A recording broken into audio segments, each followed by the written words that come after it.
Bismillahirrahmanirrahim. Allahumma shalli ala Muhammad wa ali Muhammad. Rabbi zidni ilman warzuqni fahman. Assalamualaikum warahmatullahi wabarakatuh. Pada video sebelumnya kita telah memasuki bab 2 bagian pertama, yaitu jenis pengeditan tulisan atau jenis-jenis atau macam pengeditan tulisan. Kita telah membahas 2 bentuk atau 2 jenis pengeditan.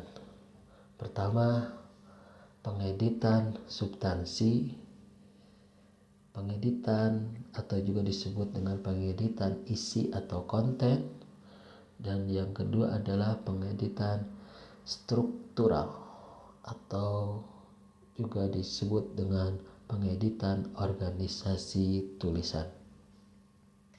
Dari 2 jenis tersebut, pada jenis yang pertama atau pengeditan substansi atau juga disebut dengan pengeditan isi atau pengeditan konten,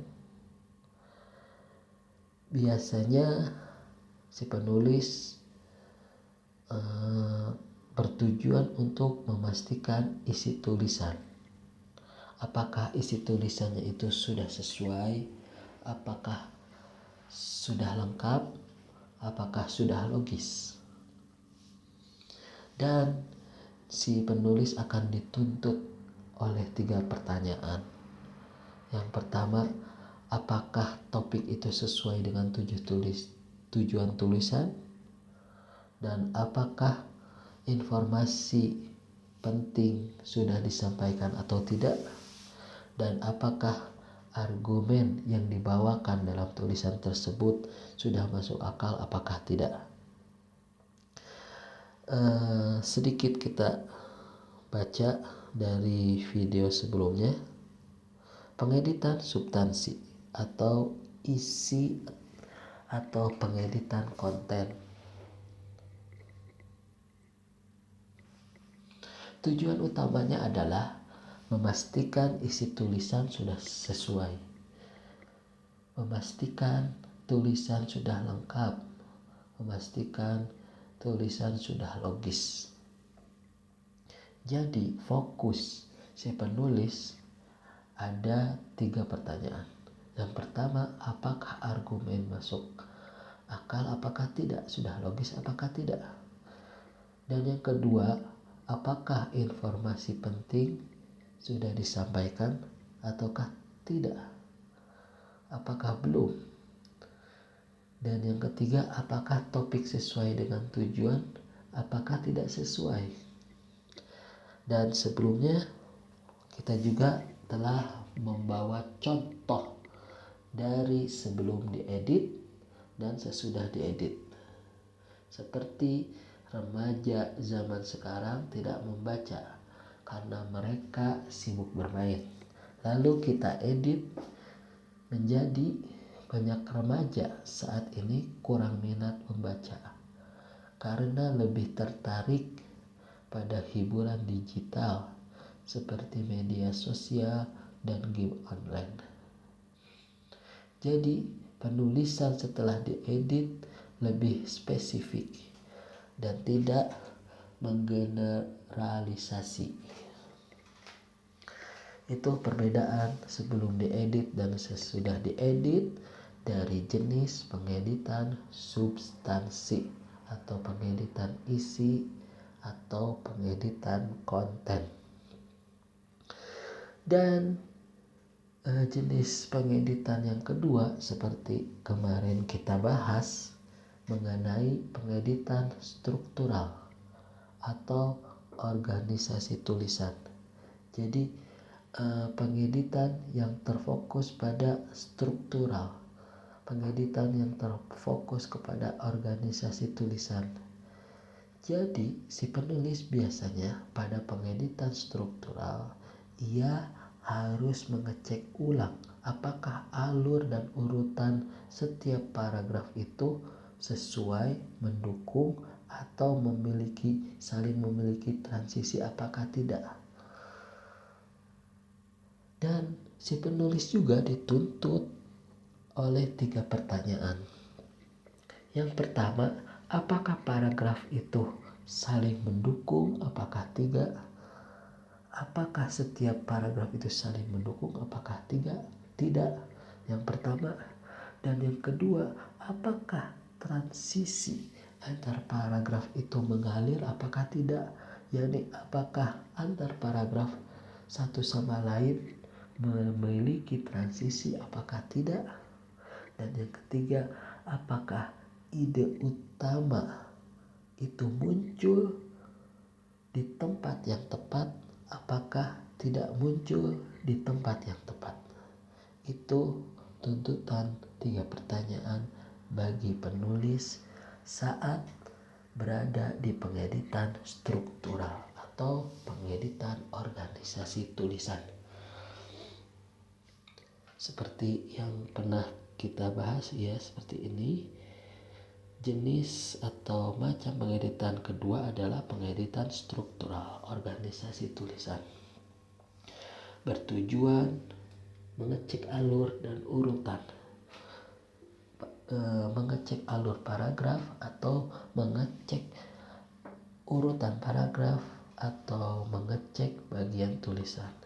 Dan fokus bagi si penulis adalah dari 3 pertanyaan. Apakah ide utama itu muncul di tempat yang tepat? Apakah tidak? Yang kedua, apakah setiap paragraf saling mendukung satu sama lain? Apakah tidak? Apakah transisi antar paragraf mengalir? Yani antar paragraf memiliki transisi satu sama lain? Apakah tidak? Seperti contoh susunan atau struktur yang kita bawa pada video sebelumnya adalah bertopik atau bertema umum manfaat membaca. Ini contoh yang kemarin kita bawa.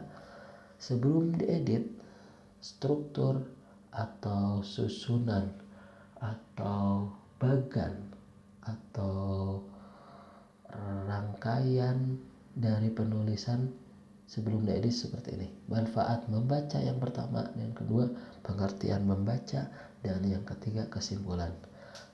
Apakah ini strukturnya tepat apa tidak? Kita edit seperti ini. Jadi lebih logis. Yang pertama lebih baik 1-2 paragraf pada pembukaan adalah pengertian membaca, bukan manfaat membaca. Karena manfaat membaca itu topik utama dan itu akan menjadi isi sebuah tulisan. Oleh karena itu, tepatkan poin kedua, yakni manfaat membaca diisi atau kedua. Jadi di situ akan tertulis beberapa paragraf mengenai manfaat membaca. Lalu kita tutup dengan kesimpulan pada paragraf terakhir. 1 atau 2 paragraf di kesimpulan itu kita tarik dari manfaat membaca. Kita beri kesimpulan, kita beri ajakan agar si pembaca lebih semangat. Ini 2 jenis atau macam pengeditan tulisan dari video sebelumnya. Kini kita memasuki pengedit atau jenis atau macam bentuk pengeditan tulisan yang ketiga.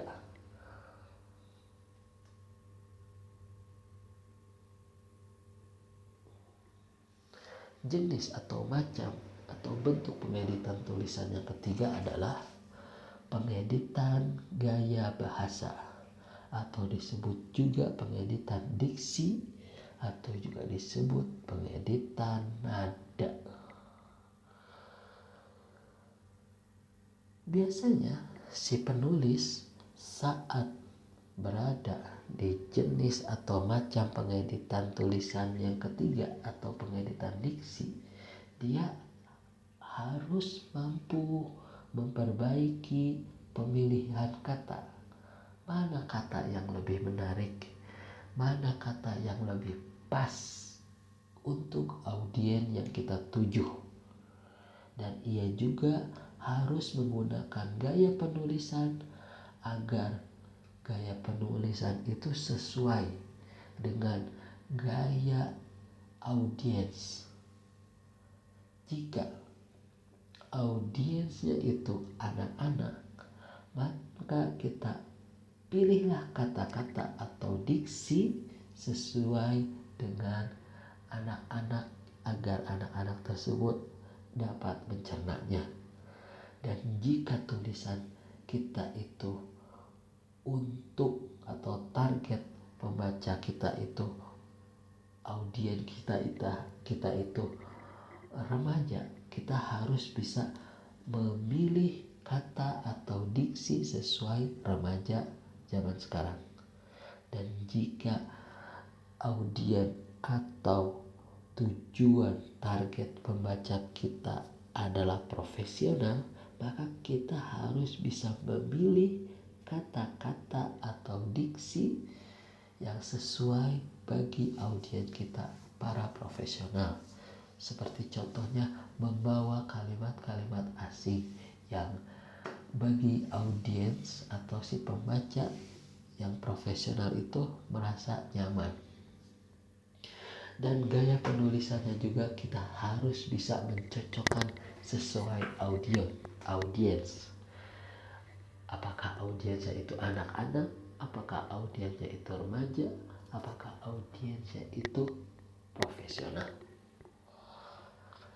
Jadi fokus atau tuntutan bagi si penulis ada 2 pertanyaan, dari jenis atau macam atau bentuk pengeditan yang ketiga, yaitu pengeditan gaya bahasa atau pengeditan diksi atau pengeditan nada. Pertanyaan pertama adalah si penulis harus bisa menjawab apakah bahasanya terlalu rumit atau terlalu santai. Jika rumit, maka ubahlah, maka editlah. Dan jika terlalu santai, maka ubahlah. Jadi pertanyaan pertama bagi penulis, apakah bahasanya terlalu rumit atau terlalu santai? Jadi harus bisa dicocokkan. Jangan terlalu rumit bagi audiens anak-anak. Jangan terlalu santai jika tulisan itu akan dikonsumsi oleh para profesional. Dan harus standar tulisan itu jika tulisan itu akan dikonsumsi oleh para remaja. Jadi pertanyaan yang pertama adalah apakah bahasanya terlalu rumit atau terlalu santai? Sedangkan pertanyaan kedua adalah apakah kata-katanya sesuai konteks atau belum? Kata-katanya itu harus sesuai konteks. Karena jika tidak sesuai konteks, si audiens, misalnya audiens anak-anak, dia tidak akan memahami. Jika kata-katanya tidak sesuai konteks, jika si audiensnya itu remaja, dia tidak akan mudah memahami. Dan jika kata-katanya tidak sesuai konteks, si audiens profesional juga tidak akan bisa memahami. Jadi pertanyaan kedua, tugas yang kedua bagi penulis, apakah kata-katanya sesuai konteks, apakah tidak? Seperti ini yang kita bawakan di slides. Pengeditan gaya bahasa, pengeditan diksi atau pengeditan nada bertujuan untuk memperbaiki pemilihan kata atau pemilihan diksi dan ketepatan gaya penulisan agar sesuai dengan target si pembaca. Jadi fokus atau tugas atau pertanyaan yang harus bisa dijawab dari si penulis adalah apakah bahasanya terlalu rumit atau terlalu santai, yang pertama. Dan yang kedua, apakah kata-katanya sesuai konteks, apakah belum sesuai dengan konteks. Seperti ini. Dan kita juga akan membawa contoh dari jenis atau macam atau bentuk pengeditan tulisan. Pengeditan tulisan bergaya, pengeditan gaya bahasa, atau pengeditan diksi dan nada. Ini contohnya. Sebelum diedit, membaca adalah suatu aktivitas yang sangat bermanfaat bagi generasi muda masa kini. Lalu, setelah diedit, membaca memberi banyak manfaat bagi anak muda dan zaman sekarang. Kesimpulan dari sebelum diedit dan setelah diedit, bahasa setelah diedit lebih ringkas dan sesuai pembaca umum. Kita bandingkan sebelum edit dan setelah diedit. Sebelum diedit ada kata adalah. Membaca adalah suatu aktivitas yang sangat bermanfaat. Kita pendekkan, kita rubah pilihan-pilihan kata atau diksi atau gaya penulisannya itu kita rubah menjadi membaca memberi banyak manfaat. Ya, lebih renyah, lebih singkat, lebih padat daripada yang sebelumnya. Sebelumnya, membaca adalah suatu aktivitas yang sangat bermanfaat, menjadi membaca memberi banyak manfaat. Sebelum diedit, bagi generasi muda masa kini, dan setelah diedit bagi anak muda zaman sekarang. Jadi pemilihan katanya lebih ringkas dan si pembaca umum itu lebih memahami. Bagi generasi muda masa kini, bagi anak muda zaman sekarang, perbandingannya seperti ini. Ini adalah jenis-jenis pengeditan atau macam-macam pengeditan tulisan. Dan selanjutnya kita akan membahas pengeditan yang keempat, mengenai pengeditan tata bahasa dan ejaan. Pengeditan tata bahasa dan ejaan, biasanya si penulis harus bisa memastikan kalimat sesuai kaidah tata bahasa, sesuai kaidah ejaan EBI, dan harus bisa menyesuaikan kaidah tata bahasa, harus bisa menyesuaikan kaidah tanda baca. Si penulis akan terfokus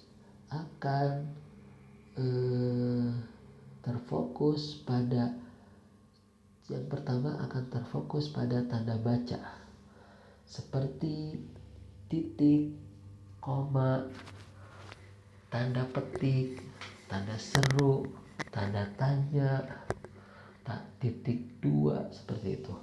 Si penulis pasti terfokus kepada tanda baca. Tidak hanya itu, penulis pun akan terfokus apakah kata atau kalimat itu baku apakah tidak. Oleh karena itu si penulis pasti harus merujuk kepada kamus KBBI. Dalam pengeditan tata bahasa dan ejaan juga, si penulis harus fokus pada struktur kalimat. Struktur kalimat itu SPOK-nya, subjek, predikat, objek, dan keterangan. Si penulis harus fokus ketiga ini. Apakah struktur kalimat sesuai dengan SPOK, apakah kata yang ia tulis itu sudah baku apakah tidak. Dan yang ketiga, apakah tanda baca ini sesuai dengan fungsinya apakah tidak. Jadi ada 3 pertanyaan dari si penulis saat mengedit tata bahasa dan ejaan. Ia harus bisa mengecek ulang apakah kata yang ia tulis itu baku apakah tidak. Dengan apa? Dengan merujuk kamus KBBI. Ia juga harus melihat atau mengecek struktur kalimatnya itu sesuai dengan SPOK apakah tidak. Dan ia juga harus mengecek tanda baca itu sesuai fungsinya apakah tidak. Tanda baca seperti titik, koma, tanda titik 2, tanda petik, tanda seru, tanda tanya, dan lain-lain. Jadi seperti ini yang kita bawa.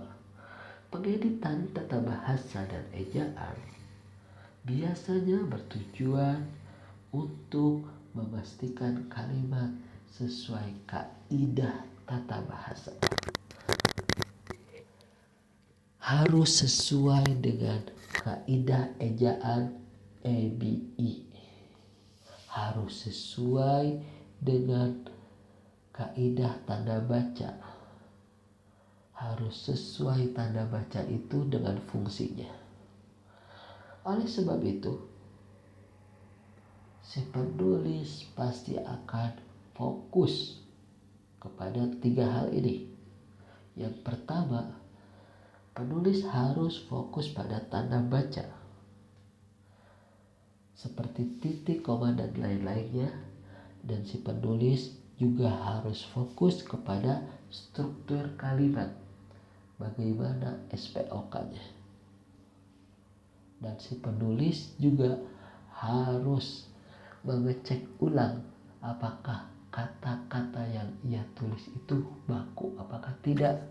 Dengan cara apa? Dengan cara merujuk kamus KBBI.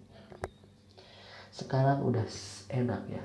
Untuk melihat kata baku atau tidak, kita hanya searching di Google apakah ini baku atau tidak, keluar pertanyaan. Keluar jawabannya. Terus kita untuk mengetahui tanda baca apakah ini fungsinya sesuai apakah tidak, kita saja searching di internet, kita akan mendapatkan jawabannya.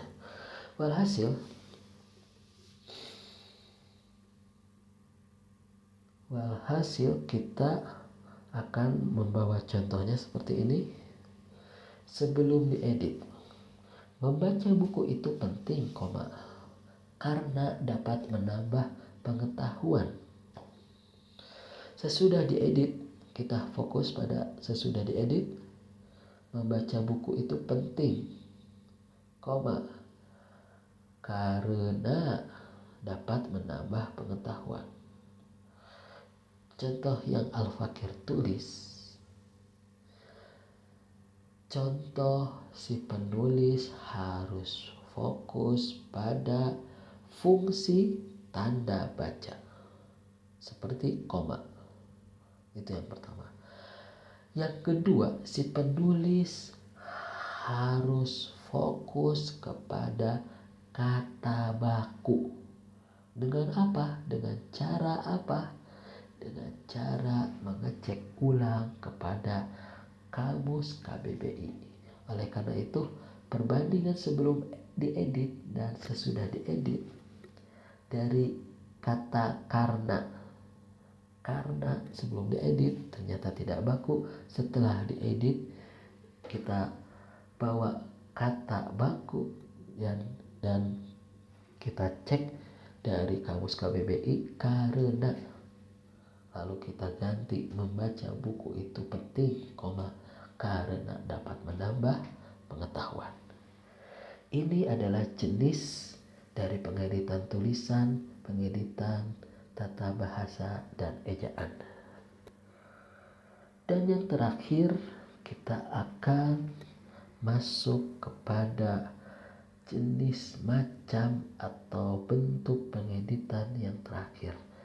Yang terakhir adalah pengeditan tipografi atau pengeditan format. Biasanya si penulis akan bisa memastikan tulisan itu rapih, tulisan itu enak dipandang, tulisan itu enak dibaca secara visual dengan pandangan mata,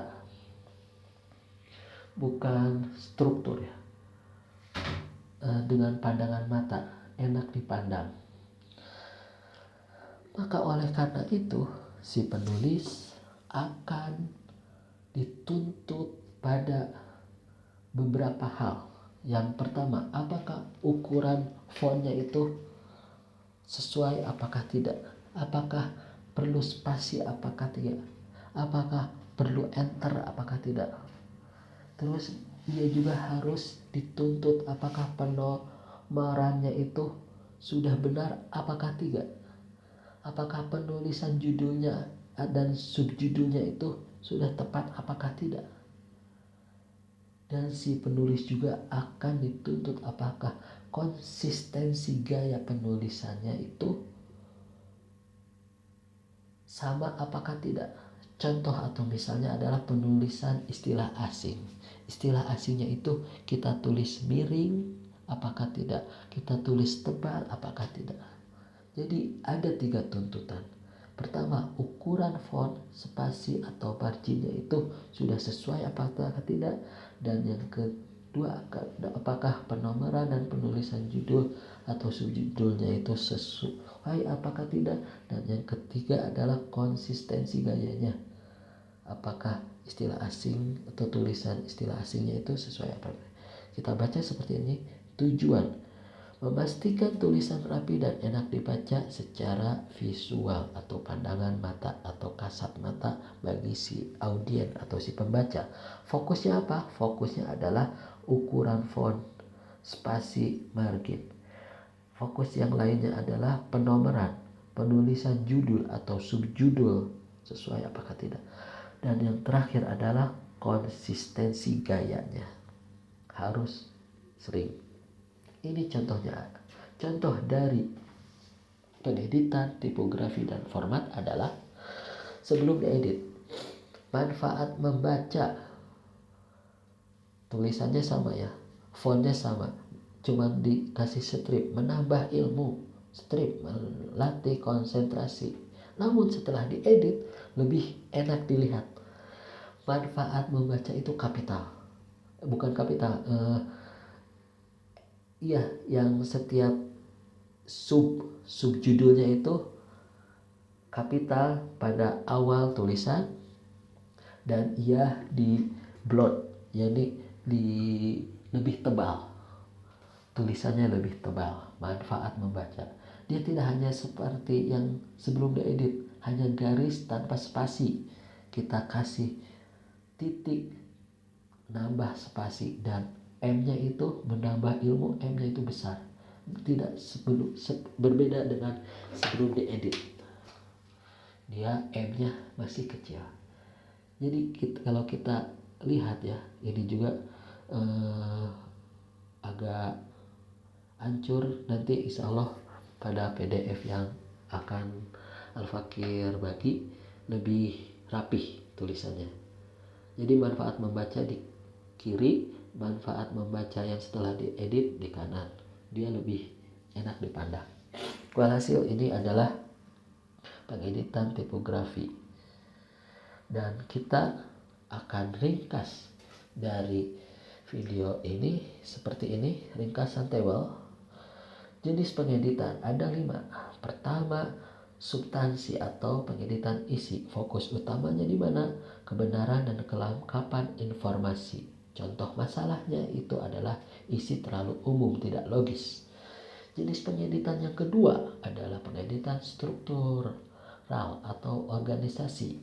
Fokus utamanya adalah urutan dan alur harus logis. Contoh masalah, paragraf tidak teratur. Jenis pengeditan yang ketiga, gaya bahasa atau diksi.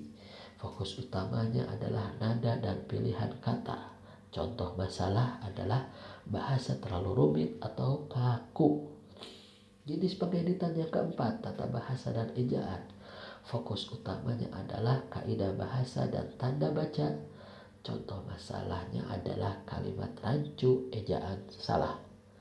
Jenis pengeditan yang terakhir adalah tipografi dan atau format.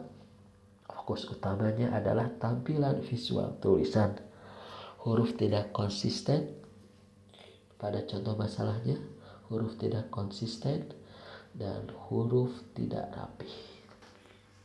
Ini video dari jenis-jenis pengeditan tulisan. Sekian dari Al-Fakir. Wabillahi taufiq wal hidayah. Assalamualaikum warahmatullahi wabarakatuh.